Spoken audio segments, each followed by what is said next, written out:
Comme à son habitude, Rachida Dati n'a pas manqué d'être piquante ce mercredi 31 janvier au matin, lors de son interview. Invitée dans le studio de Nicolas Demorand et Léa Salamé sur France Inter, la nouvelle ministre de la Culture a été questionnée par les deux journalistes sur son nouveau poste au sein du gouvernement et sur les mesures qu'elle comptait prendre à la tête de ce portefeuille. L'occasion pour les deux animateurs de faire une petite révélation amusante sur la ministre. Les gens ne le savent peut-être pas, Rachida Dati, mais vous êtes une auditrice assidue de France Inter. Ça peut sembler baroque, mais vous connaissez la grille par cœur, a relevé Nicolas Demorand. D'abord amusé par la réflexion, Rachida Dati n'a pas beaucoup apprécié la remarque qui a suivi. Non, mais vous voyez Nicolas Demorand, votre sectarisme ? Pourquoi baroque ? A-t-elle demandé piqué au vif, tandis que le journaliste a préféré tempérer. Non, mais je le dis avec un sourire.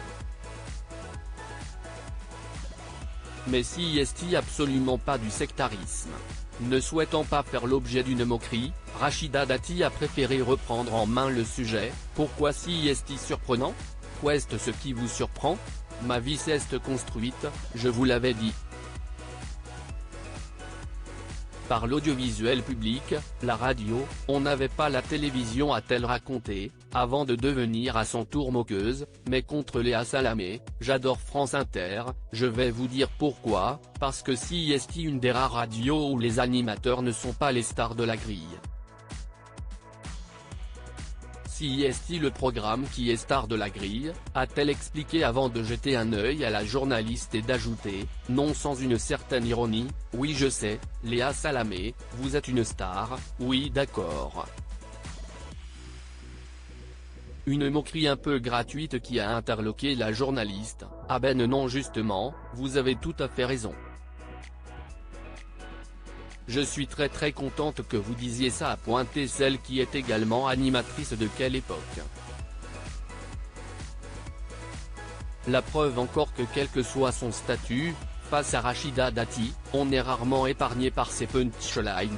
Emmanuel Macron et Rachida Dati en Inde, leur voyage en images. Est-ce la nomination de Rachida Dati fait, encore et toujours, beaucoup parler? Si la nomination de Rachida Dati à son poste de ministre de la Culture a fait couler beaucoup d'encre dans un sens négatif, beaucoup de personnalités se demandant si la maire du 7e arrondissement était vraiment la personne idéale pour ce poste, d'autres voix se sont également fait entendre pour défendre la femme politique et sa position.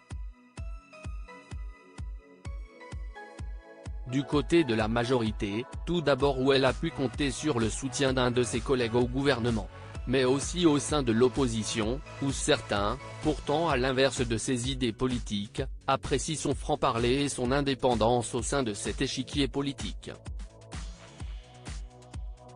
Que ce soit en positif ou en négatif, la nomination de la femme politique n'a, en tout cas, laissé personne indifférent au sein du microcosme politique français. Crédit photo, capture écran France Inter.